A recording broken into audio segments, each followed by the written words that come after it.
الحمد لله رب العالمين والعاقبة للمتقين ولا عدوان إلا على الظالمين والصلاة والسلام على رسوله الكريم اما بعد۔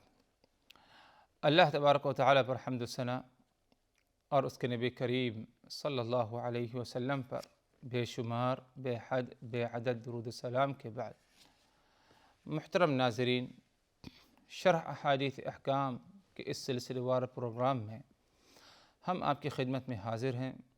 السلام علیکم ورحمۃ اللہ وبرکاتہ۔ ناظرین کرام، آج کی اس نشست، اس ملاقات میں ہماری گفتگو ہوگی حجر اسود کے تقبیل سے متعلق، یعنی حجر اسود کو بوسہ دینا۔ یہ نبی پاک صلی اللہ علیہ وسلم کی سنت ہے اور آپ صلی اللہ علیہ وسلم کا طریقہ ہے، لیکن اہم بات ادھر یہ ہے، جو بات آپ حضرات کے سامنے کہنی اور اس کی وضاحت کرنی ہے، وہ یہ کہ حجر اسود کو بوسہ کس نیت سے دیا جاتا ہے۔ اس سلسلے میں ایک بہت ہی معروف اور مشہور حدیث آپ حضرات کے سامنے پڑھی جائے گی، اور اسی حدیث کی روشنی میں اس مسئلے کی کیا ہے وضاحت ہوگی۔ حدیث اس طرح ہے کہ عن عمر رضی اللہ عنہ انہ جاء الى الحجر الاسود فقبله وقال انی لاعلم انک حجر لا تضر ولا تنفع ولولا انی رأیت النبی صلی اللہ علیہ وسلم یقبلک ما قبلتک۔ حضرت عمر ابن الخطاب رضی اللہ عنہ سے روایت ہے کہ وہ حجر اسود کے پاس آئے اور اس کا بوسہ لیا اور فرمایا، میں جانتا ہوں کہ تو ایک پتھر ہے، نہ نقصان دے سکتا ہے اور نہ فائدہ۔ اگر میں نے نبی کریم صلی اللہ علیہ وسلم کو تیرا بوسہ لیتے ہوئے نہ دیکھا ہوتا تو میں تجھے نہ چومتا۔ یہ حدیث صحیح بخاری صحیح مسلم کی ہے۔ جیسے کہ اس حدیث سے یہ بات واضح ہے کہ حجر اسود کو بوسہ دینا، اس میں کیا حکمت ہے اور کس نیت سے حجر اسود کو بوسہ دیا جائے۔ صحابہ رسول حضرت عمر ابن الخطاب رضی اللہ عنہ فرماتے ہیں، یا ان کے بارے میں آتا ہے کہ یہ حجر اسود کے پاس آئے اور انہوں نے حجر اسود کو بوسہ دیا۔ حجر عربی زبان میں پتھر کو کہا جاتا ہے اور اسود کہا جاتا ہے کالے کو۔ تو حجر اسود مطلب یہ ہوا کالا پتھر، اور یہ حجر اسود، یہ کالا پتھر، یہ وہ پتھر ہے جو کعبہ کے کونے میں ہے۔ کعبہ کے جو ہے 4 کونے یا 4 ارکان ہیں، تو جو جنوبی مشرقی جانب جو رکن اور کونا ہے، ادھر یہ حجر اسود موجود ہے، اس کونے میں، اس رکن میں۔ اور اس حجر کو حجر اسود کالا پتھر کیوں کہا گیا؟ کیونکہ جیسے کہ بات آگے آئے گی کہ یہ پتھر اللہ تبارک و تعالی نے سفید نازل کیا۔ اس کی سفیدی اتنی کہ دودھ سے زیادہ اس کی سفیدی، لیکن آدم کی اولاد کی گناہوں نے اس پتھر کو کیا ہے کالا کر دیا، اسی لیے کیا ہے اس پتھر کو حجر اسود کہا جاتا ہے۔ تو رسول اللہ صلی اللہ علیہ وسلم کے صحابی حضرت عمر بن الخطاب فرماتے ہیں، یہ ان کے بارے میں آتا ہے کہ یہ حجر اسود کے پاس آئے اور انہوں نے حجر اسود کو بوسہ دیا، اور بوسہ دینے کے بعد کہا، حجر اسود کو کہا، انی لاعلم انک حجر، مجھے معلوم ہے کہ تو پتھر ہے، لا تضر ولا تنفع، کوئی نقصان، اسی طرح کوئی فائدہ بھی نہیں پہنچا سکتا۔ ولولا انی رأیت النبی صلی اللہ علیہ وسلم یقبلک ما قبلتک، اگر میں نبی پاک صلی اللہ علیہ وسلم کو تمہیں بوسہ دیتے ہوئے نہ دیکھا ہوتا تو میں بھی تمہیں کیا ہے بوسہ نہیں دیتا اور نہیں کیا ہے تمہیں چومتا۔ ایک عقیدہ تھا کہ پتھر نقصان یا فائدہ پہنچا سکتا ہے، جیسے کہ بتوں کی عبادت پوجا ہوتی ہے، بت بھی پتھر کے ہوتے ہیں، ان کی پوجا، ان کی عبادت اسی نیت سے مشرک کرتا ہے کہ یہ مجھے نقصان یا میرے فائدے کا کیا ہے مالک ہے۔ تو عمر ابن الخطاب نے کہا میں نے تمہیں چوما ہے، بوسہ دیتا ہوں، مجھے معلوم ہے کہ تو پتھر ہے، لا تضر ولا تنفع، تم مجھے کچھ نقصان یا فائدہ نہیں پہنچا سکتی۔ میرے نقصان اور فائدے کے مالک حجر اسود نہیں ہیں، بلکہ میرا عقیدہ یہ ہے، اگرچہ میں تمہیں چومتا ہوں لیکن میرا عقیدہ یہ ہے کہ میرے نقصان اور فائدے کا مالک اللہ وحدہ لا شریک کے ساتھ ہے۔ آگے فرماتے ہیں عمر بن الخطاب ولولا انی رأیت النبی صلی اللہ علیہ وسلم یقبلک ما قبلتک، اگر میں نبی پاک صلی اللہ علیہ وسلم کو تمہیں بوسہ اور چومتے ہوئے نہ دیکھا ہوتا تو آج میں بھی تمہیں کیا ہے بوسہ نہیں دیتا۔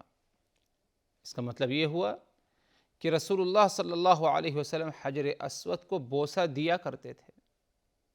صحابہ کرام نے اسے دیکھا، عمر بن الخطاب نے دیکھا، اور آپ کے اس عمل پر، بوسہ دینے والے عمل پر ہم بھی کیا ہے آپ کی اقتداء کرتے ہیں، اسی پر کیا ہے عمل کرتے ہیں، اسی لیے ہم بھی کیا ہے تمہیں اے حجر اسود بوسہ دے رہے ہیں۔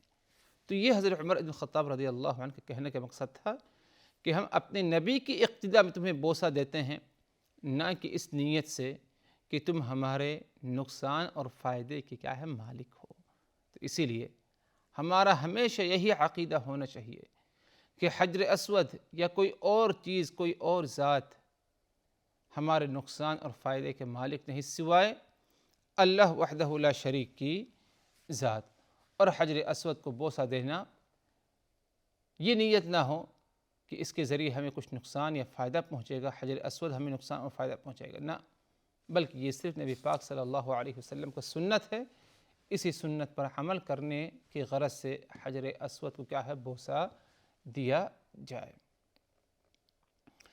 ادھر ایک بات کی وضاحت ہو جائے حضرات کہ حجر اسود کا بوسہ طواف کی ابتدا میں دینا، یعنی طواف کا جو آغاز ہوتا ہے، کعبہ کا طواف 7 چکر، اس کا جو آغاز ہے، اس کی جو ابتدا ہے وہ حجر اسود سے ہے۔ کہاں سے؟ حجر اسود سے۔ تو حجر اسود کو اپنے بائیں جانب رکھ کے طواف کی کیا ہے ابتدا ہے، اور بہتر یہ ہے کہ اگر آسانی ہو، ممکن ہو، تو طواف کا آغاز حجر اسود کو بوسہ دیا جائے، چوما جائے، اس کے بعد کیا ہے طواف کی ابتدا ہو۔ اور اگر اس کا چومنا ممکن نہ ہو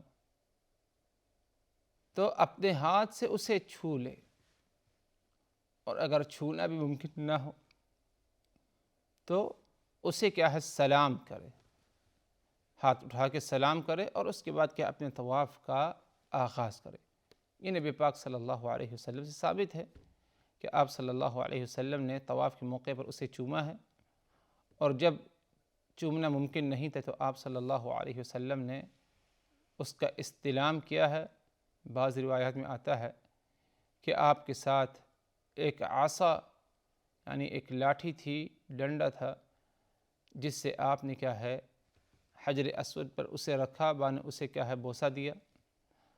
اور اسی طرح جو ہے یہ بھی بعض روایت میں آتا ہے کہ آپ صلی اللہ علیہ وسلم نے اسے کیا ہے سلام کیا، اور پھر کیا ہے آپ صلی اللہ علیہ وسلم طواف کو مکمل کرنے کے لیے کیا ہے آگے بڑھ گئے۔ تو حجر اسود کو بوسہ دینا اگرچہ نبی پاک صلی اللہ علیہ وسلم کی سنت ہے، لیکن اس سنت کو اپنانے کے لیے، اس پر عمل کرنے کے لیے اپنے آپ کو پریشانی میں نہ ڈالے انسان، اور نہ ہی کسی اور کو پریشان کرے۔ آسانی ہو، بغیر کسی دقت اور پریشانی میں اپنے آپ کو ڈالنے یا کسی اور کو تکلیف پہنچانے سے محفوظ رہتے ہوئے اگر اس کو بوسہ دینا آسانی ہو تو دے، ورنہ اس کا استلام کر لینا یا اس کی طرف اشارہ کر کے سلام کر لینا یہ کیا ہے، کافی ہوگا۔ اور یہ حجر اسود کو بوسہ دینے سے مقصد یہ ہے کہ نبی پاک صلی اللہ علیہ وسلم کی سنت ہے، یہ ایک خالص عبادت ہے، اسلامی شعیرہ ہے۔ یہ سوچ، یہ عقیدہ نہیں کہ حجر اسود ہمارے نقصان یا ہمارے فائدے کے کیا ہے، مالک ہے۔ نقصان اور فائدے کے مالک تو صرف اللہ وحدہ لا شریک کی ذات ہے۔ حجر اسود سے متعلق اگر دیکھا جائے حضرات، تو حضرت عبداللہ ابن عباس رضی اللہ عنہما فرماتے ہیں کہ نزل الحجر الاسود من الجنہ، کہ حجر اسود کا نزول جنت سے ہوا ہے، یعنی یہ ایک جنتی پتھر ہے۔ دنیا میں اگر جنت دیکھنا چاہیں، جنت کا کوئی حصہ، کوئی چیز، تو حجر اسود ہے، یہ جنتی پتھر ہے۔ یہ رسول اللہ صلی اللہ علیہ وسلم کا فرمان ہے، جیسے کہ سنن ترمذی اور نسائی کی روایت ہے۔ ایک دوسری روایت میں آپ صلی اللہ علیہ وسلم نے فرمایا نزل الحجر الاسود من الجنہ وهو اشد بیاضا من اللبن فسودته خطایا بنی آدم۔ حجر اسود کا نزول جنت سے ہے، اور یہ جب نازل ہوا زمین پر، اشد بیاضا من اللبن، دودھ سے زیادہ کیا ہے، سفید تھا۔ فسودته خطایا بنی آدم، بنو آدم یعنی آدم کے اولاد کے خطایا نے، برائیوں نے اسے کالا کر دیا۔ اور کیسے کالا کر دیا؟ کیونکہ حجر کے اسود کے بوسہ دینے سے اللہ تبارک و تعالی، کون؟ اللہ تبارک و تعالی بندے کے گناہوں کو کیا ہے، معاف فرماتا ہے۔ تو ظاہر سی بات ہے کہ ایک دو لوگ حجر اسود کی بوسہ نہیں دیتے ہیں، قدیم زمانے سے چلے آ رہا ہے۔ اللہ ہی وحدہ لا شریک کی ذات جانتی ہے کہ کتنے لوگوں نے حجر اسود کو بوسہ دیا ہے، اور کس قسم کے گناہگاروں نے، کتنے گناہگاروں نے جو ہے حجر اسود کو بوسہ دیا ہے۔ تو حجر اسود کو بوسہ دینے سے گناہ کیا ہے، معاف ہوتے ہیں، گناہ اللہ تبارک و تعالی مٹا دیتا ہے۔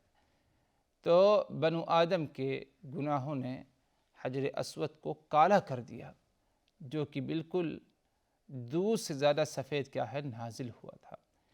اسی لیے رسول اللہ صلی اللہ علیہ وسلم فرماتے ہیں، جیسے کہ سنن ترمذی ابن ماجہ کی روایت ہے، آپ صلی اللہ علیہ وسلم فرمایا اللہ کی قسم کہ قیامت والے دن یہ حجر اسود حاضر ہوگا میدان محشر میں، اللہ تبارک و تعالی اسے حاضر ہونے کا حکم دے گا، اور اس کے پاس اس دن روز قیامت اللہ تبارک و تعالی اسے دو آنکھ دے گا جس سے یہ دیکھے گا، اور یہی حجر اسود کو اللہ تبارک و تعالی زبان دے گا قیامت والے دن، جس زبان سے یہ نطق یعنی بولے گا، یشہد علی من استلمہ بحق، ان لوگوں کے حق میں خیر اور بھلائی کی گواہی دے گی جنہوں نے حق کے ساتھ، نیک نیتی کے ساتھ، اپنے گناہوں کو معاف کرنے کی نیت سے، نبی کی سنت پر عمل کی نیت سے اس کو بوسہ دیا ہوگا۔ تو معلوم پڑا کہ حجر اسود کو بوسہ دینا، نبی کی سنت کی اقتداء کرنا، اس سے کیا ہے، بندے کے کیا ہے، گناہ معاف ہو جاتے ہیں۔ تو یہ حجر اسود کی کیا ہے، فضیلت ہے کہ یہ ایک جنتی پتھر ہے، سفید نازل ہوا، دودھ سے ذرا سفیدی، لیکن بنو آدم کے اولاد کے گناہوں نے کیا ہے، اس کو جو ہے کالا کر دیا۔ اس کو بوسہ دینے سے گناہ اللہ تبارک و تعالیٰ کیا ہے، معاف فرماتا ہے۔ اور جیسے کہ بات گزر چکی ہے، اس کو بوسہ دیتے وقت نبی کی سنت کی اقتداء اور ایک شعیرہ، ایک خالص عبادت سمجھ کے اس کو بوسہ دیا جائے۔ یہ نیت نہ ہو کہ اس کے ذریعے یا یہ حجر اسود ہمارے نقصان یا فائدے کے مالک ہے، لیکن یہ نیت ہو کہ نبی کی سنت ہے، اسلامی شعیرہ ہے، اس پر عمل کرنا۔ اگر یہ عمل ہوا تو اب اللہ تبارک و تعالیٰ کی طرف سے، نہ کہ حجر اسود کی طرف سے، بلکہ اللہ تبارک و تعالیٰ کی طرف سے آپ کی گناہوں کو اللہ تبارک و تعالیٰ کیا ہے، معاف فرمائے گا۔ تو حضرت عمر ابن الخطاب کی ان باتوں کو ہم یاد رکھیں۔ انہوں نے حجر اسود کو بوسہ دیا اور کہا انی لأعلم انک حجر لا تضر ولا تنفع ولولا انی رأیت النبی صلی اللہ علیہ وسلم یقبلک ما قبلتک۔ مجھے معلوم ہے کہ تو پتھر ہے، لا تضر ولا تنفع، کوئی نقصان کوئی فائدہ نہیں پہنچا سکتی مجھے، لیکن میں نے نبی پاک صلی اللہ علیہ وسلم کو تمہیں بوسہ دیتے ہوئے دیکھا۔ اگر میں یہ نہ دیکھا ہوتا آپ صلی اللہ علیہ وسلم کو بوسہ دیتے ہوئے تو میں بھی آج تمہیں کیا ہے بوسہ نہیں دیتا۔ ادھر عمر ابن خطاب رضی اللہ عنہ کی ایک فضیلت ثابت ہو رہی ہے کہ غیرت تھی ان کو توحید کے معاملے کو لے کر، کہ توحید کی حفاظت، توحید کی حمایت، اور لوگوں کو توحید کے مسئلے مسائل بتایا کرتے تھے اور کہا کرتے تھے کہ حجر اسود کو بوسہ دینا نبی کی سنت کی اقتداء ہے۔ لوگ کہیں شرک میں مبتلا نہ ہو جائیں کہ حجر اسود کو بوسہ دینے سے نقصان اور فائدہ ہمارا ہوگا، یا حجر اسود ہمارے نقصان اور فائدہ کا مالک ہے، کہیں اس قسم کے شرک اور غلط فہمیوں میں مبتلا نہ ہو جائیں تو ان کے توحید کی درجات میں کمی ہوگی۔ اس لیے حضرت عمر بن خطاب نے کیا ہے یہ اعلان کیا اور کہا انی لأعلم انک حجر، مجھے معلوم ہے کہ تو پتھر ہے، لا تضر ولا تنفع، مجھے کچھ نقصان اور فائدہ نہیں پہنچا سکتا، لیکن میں نے نبی پاک صلی اللہ علیہ وسلم کو تمہیں بوسہ دیتے ہوئے دیکھا ہے۔ اگر میں یہ نہ دیکھا ہوتا آپ صلی اللہ علیہ وسلم کو بوسہ دیتے ہوئے تو میں بھی آج تمہیں کیا ہے بوسہ نہیں دیتا۔ تو اہل ایمان کو اسی بات پر کیا ہے عمل کرنا چاہیے، اور یہی نیت ہونی چاہیے حجر اسود کو کیا ہے بوسہ دیتے وقت کہ نبی کی سنت پر عمل ہے، یہ ایک خالص عبادت اور شعیرہ ہے۔ کبھی اس قسم کی کوئی سوچ اور فکر یا نیت نہ ہو کہ حجر اسود کے ذریعے ہمارا نقصان یا فائدہ ہوگا، یا یہ کہ حجر اسود ہمارے نقصان اور فائدے کا مالک ہے، یہ نیت نہ ہو، بلکہ نبی کی سنت اور اسلامی شعیرہ اور عبادت سمجھ کے اس پر کیا ہے عمل کیا جائے، حجر اسود کو بوسہ دینا۔ اس پر اکتفا کرتے ہیں محترم ناظرین، مزید باتیں اور انشاءاللہ اگلی نشست اگلی ملاقات میں، اس وقت تک کے لیے اللہ تبارک و تعالیٰ کی حفاظت میں، وآخر دعوانا ان الحمد للہ رب العالمین، والسلام علیکم ورحمۃ اللہ وبرکاتہ۔